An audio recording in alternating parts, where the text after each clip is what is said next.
This is Doug DeMuro, and today I'm going to tell you about my all-time greatest car sightings on the road, my best car spots. Many of you probably don't know this, but I was basically like the car spotter back in the day.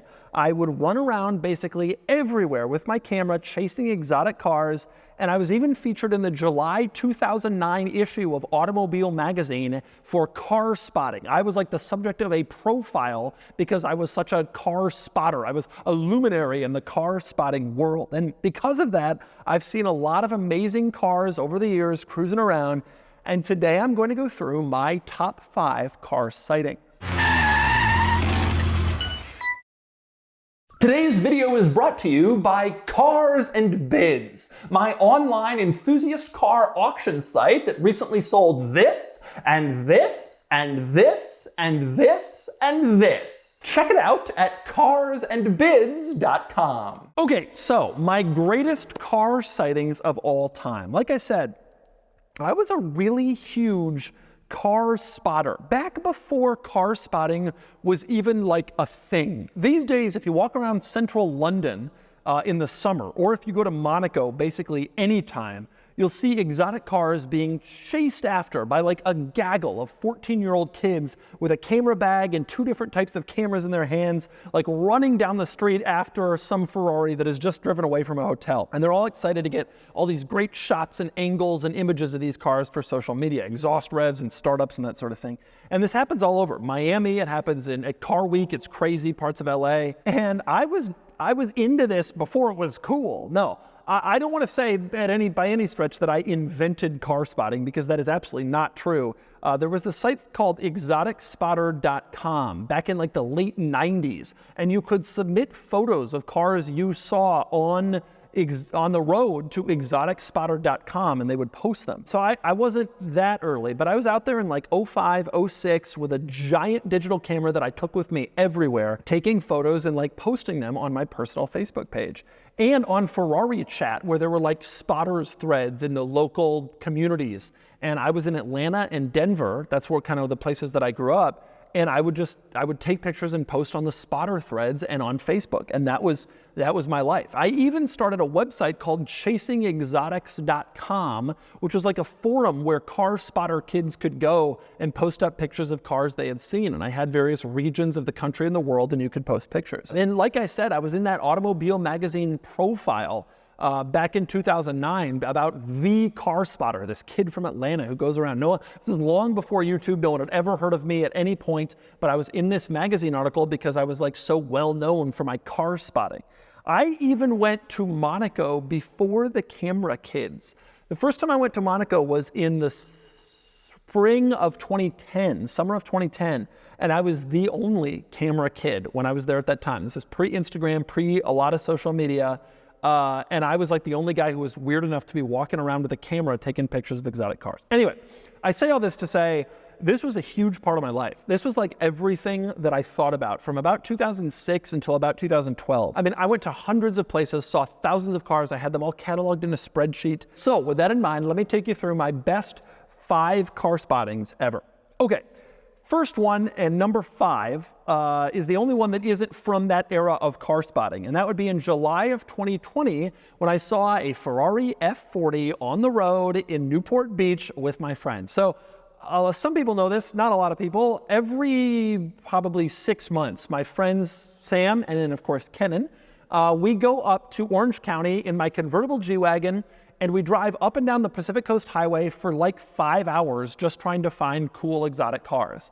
And we always find cool exotic cars. We've seen Carrera GTs, we've seen McLaren P1s, we've seen Bugatti Veyrons, classic Ferraris, Mercedes 300 SLs, McLaren Senna, like basically a Pagani Huayra, new Ford GT. Every time we go up there, we see cool cars. But every time we're driving up there, we always say, I really want to see a blank. And the answer was always the F40 for many, many, many years. I want to see an F40. I want to see an F40. And that never happens. You don't see F40s. It's like not a thing.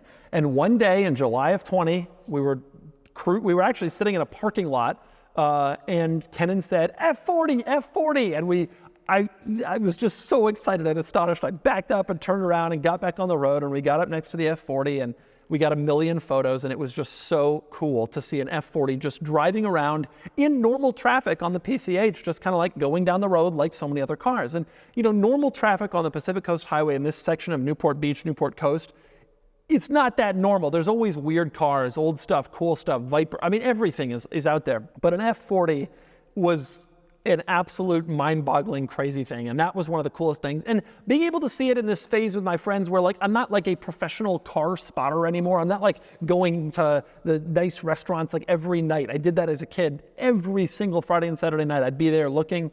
I don't do that anymore, but for those few weekends a year when we go up and do this, it's still fun to see these cars, and that one was especially exciting to see. On the subject of Ferrari, my number 4 greatest car spotting sighting of all time, July of 2014, when I saw a Ferrari 288 GTO. So for those of you who don't know, the 288 GTO is like one of the 5 major Ferrari supercars, and it's actually the rarest of the Ferrari supercars. And because it's a classic, it is not really being driven much anymore, and now they cost $4 to $5 million, and so they're really not being driven all that much anymore. You will occasionally see them at car events, see them very lovingly displayed, you know, wiped down with a soft cloth, but they're just not around. No one's using them. They're just not on the road. There's only 272 of them in the entire world. The Carrera GT is 5 times more common than the 288 GTO. It's just an incredibly rare car. So, July of 2014, I am driving down France's equivalent of an interstate highway, and I see this Ferrari ahead of me, and it's going pretty slow. And I see it, and I'm getting closer, and I'm thinking, that's a 308 or a 328? No, it's not. This guy is just driving around in a 288 GTO. And I wasn't in a major metropolitan area. I wasn't in Monaco. I was getting near Monaco and Nice, but probably still an hour outside. It wasn't like it was somewhere where you would expect to see a 288 GTO just cruising around. And there it was, a Ferrari 288 GTO randomly on the street, and I lost it. I just absolutely freaked out. I cannot believe I'm seeing this right now, a Ferrari 288 GTO. Wow. And never had seen one before randomly on the street. And since then, I actually saw one last year in San Diego randomly, but I happen to know the guy who owns it, and I know where he kind of hangs out. I was going to lunch, not with him, it just happened, but it wasn't as crazy as randomly seeing one in France. And the guy driving it was an old guy. He had a young woman in the passenger seat. He was just cruising down the highway in his 288 GTO. Absolute astonishment. Okay, next up, my number 3 all-time greatest car sighting, the Maserati MC12, which I saw in Atlanta in September of 2007. So there had always been talk in Atlanta among the car spotter community, there were like 4 of us, that there was a Maserati MC12. And a couple people had seen it, a picture or 2 had gotten posted, and I really wanted to see it. I mean, back in 2007, that was like it. Like the Enzo had just come out, and the MC12 was an even rarer Enzo that wasn't being sold in the United States. And that there was one in Atlanta that some guy was driving around was like the craziest thing that any of us car spotters could fathom. But obviously, this is not a car you use very often. It's absolutely massive. It has no rear window. It has no radio. It has no roof, effectively. You can put one on, but it's anyway, the point is, incredibly special car. And even then, it was worth $1 million. Now it's worth $4 million. But I really wanted to see this thing, and people had talked about it, whatever, and I still remember the day, September 30, 2007, this was 17 years ago, I ran across it, and I followed it down one major street in Atlanta, and it turned on another major street, and I was able to get some really special pictures, like from the side and all that, and to see it, and I mean, that was the coolest thing in the world back then. Like, the Enzo was so cool. And the MC12, there was 50 units of it made. It was never sold in the United States. It was more valuable. It was more crazy. It was more insane. Like, this was the craziest possible car that I could have ever dreamed of seeing on the road. And there it was. It was just an absolutely incredible event for at the time I was 19-year-old car spotter kid who wanted to see cool cars. And, you know, you'd see a Carrera GT sometimes. You'd see a Countach sometimes. Those were special, but the MC12 was like a holy grail moment. And to see it like in the city where I lived, I was sitting in my car just driving next to it. I mean, absolutely mind-blowing. Okay, the last 2 car sightings are especially special. Number 2, in July of 2005, the yellow Porsche Carrera GT. Many of you have already heard this story, but I'll tell an abridged version. This car sighting started everything for me.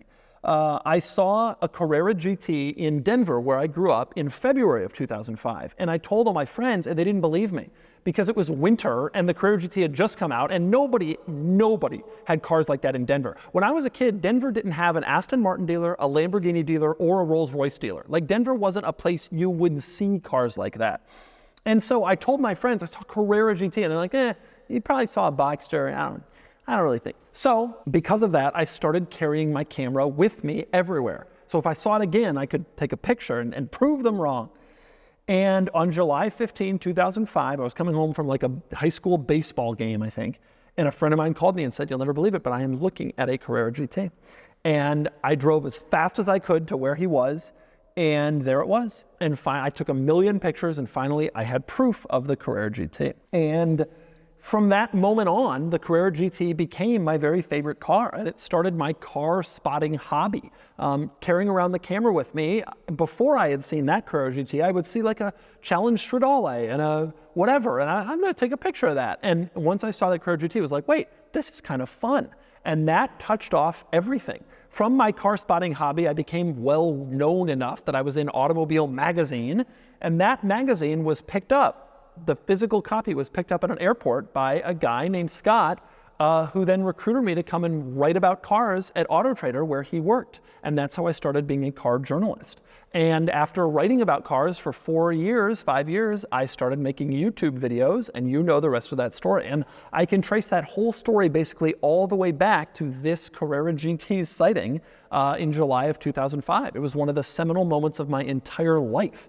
And to this day, the friend of mine who called me and told me the car was there, I call him every day on July 15 of every year to talk about that day and to kind of just catch up. And we do every year catch up. And we're coming up on the 20th anniversary of that. This year will be 19. And it's just hard to believe, but that was a very special moment in my life. And obviously I now literally have the Carrera GT, not that one that I saw, but a different one. And it's an amazing full circle life moment. And finally, my number 1 car sighting of all time. Oh, this is an obvious one. This got a lot of press. It went viral back in the days before things went viral. The time that I saw Ralph Lauren driving his Bugatti Veyron. This was in July of 2007 in southwestern Colorado. So let me tell you the story. I'm on vacation near Telluride in southwestern Colorado with my college girlfriend. And at the time, I was absolutely obsessed with the Bugatti Veyron. And it's hard to really explain, especially to young people now, and even to remind people how much of a cultural touchstone moment the Bugatti Veyron was when it came out.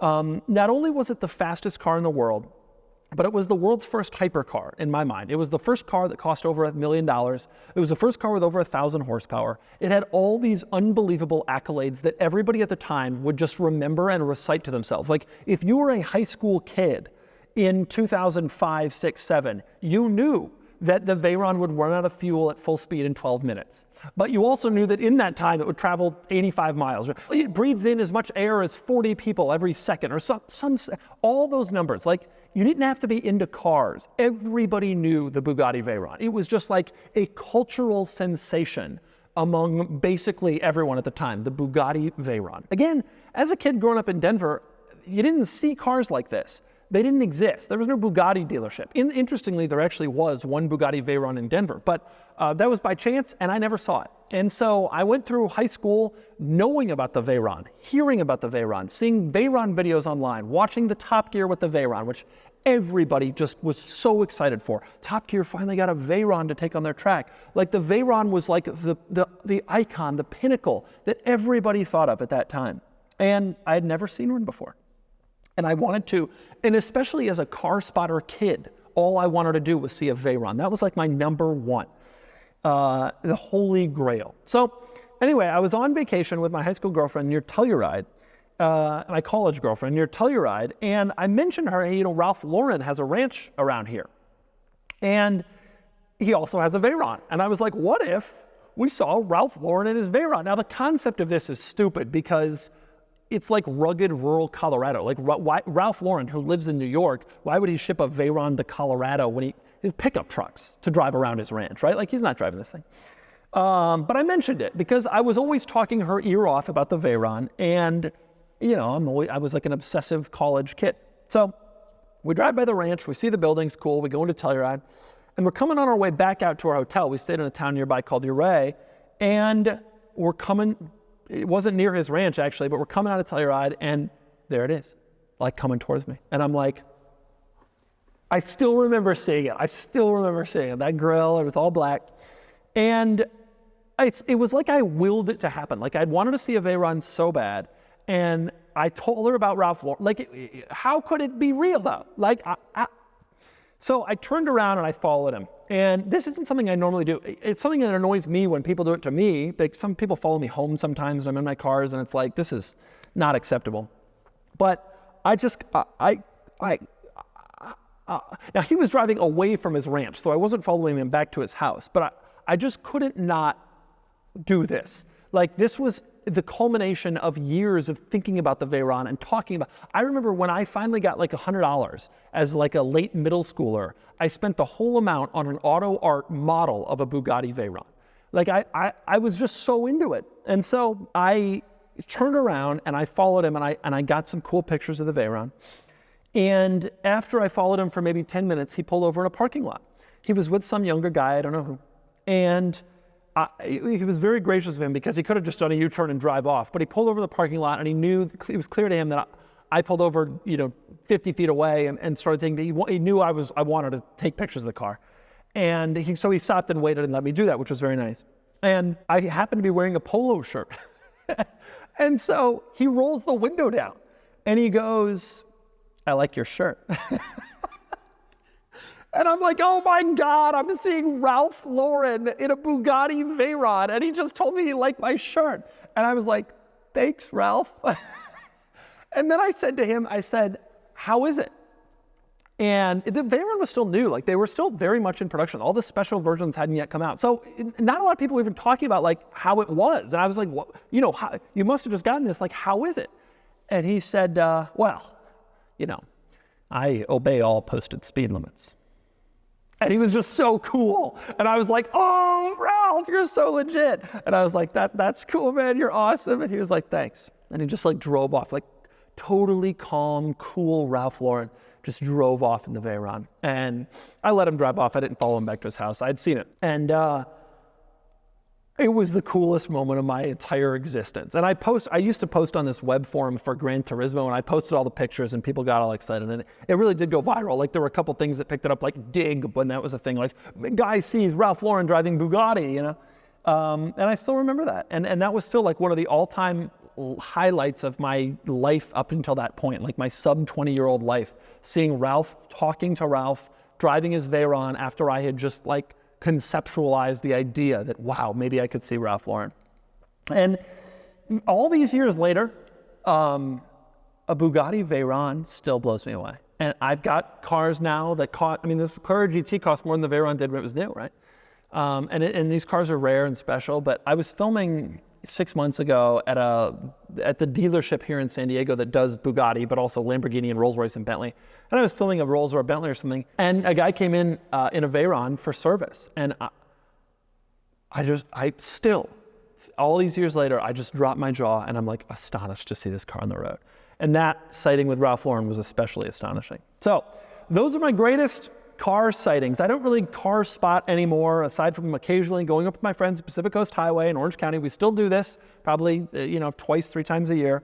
But I loved those days. I really loved those days of car spotting as a kid. I would stand on street corners in Atlanta for hours taking pictures of cars, and go every time I went anywhere, Europe, whatever. I made sure that, hit up the car spotting destinations, and it was so cool. And I saw so many amazing cars.